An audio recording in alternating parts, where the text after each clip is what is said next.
যদি আমরা কোরআনের পথ অনুযায়ী চলি, যদি কোরআনের পথ আমরা দেখতে চাই, কোরআনের আদর্শ যদি বাস্তবায়ন করতে চাই, উলামায়ে কেরামের সাপোর্ট করতে হবে, উলামায়ে কেরামের সঙ্গে আমাদেরকে থাকতে হবে। ঠিক কিনা বলেন?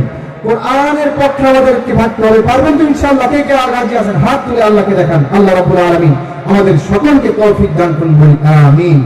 কারণ কোরআনের বিধান যদি বাংলার জমিনে কায়েম হয়ে যায়, দ্বীনের বিধান, আল্লাহ রাসূলের সুন্নতি জীবন আদর্শ যদি বাংলার জমিনে কায়েম হয়ে যায়, শুধুমাত্র আমাদের জীবনের নিরাপত্তা নয়, আমাদের মাল, আমাদের জানের নিরাপত্তা নয়, বরং আমাদের বিশেষ করে আম্মাজান, মা বোনরাও তারা রজনীতে একাকী রাস্তায় রাত্রে হেঁটে যাবে।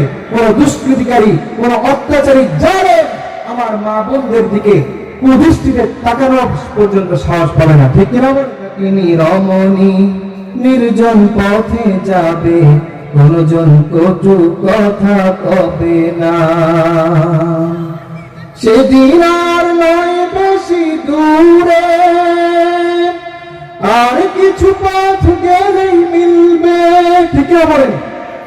সেদিন সবাই খোদাই বিধান পে দুঃখ বেদনা ভুলবে।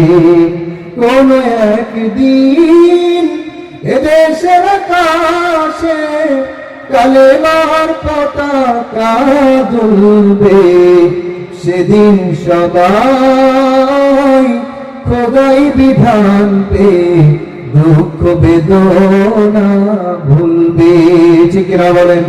আল্লাহ পাক রব্বুল আলামিন আমাদের সকলকে কোরআনের পথে, উলামায়ে কেরামের পথে থেকে জীবনের শেষ রক্ত, শেষ বিন্দু পর্যন্ত আমাদের আলেমদের সঙ্গে, কোরআনের সঙ্গে থাকার তৌফিক দান করুন, আমিন।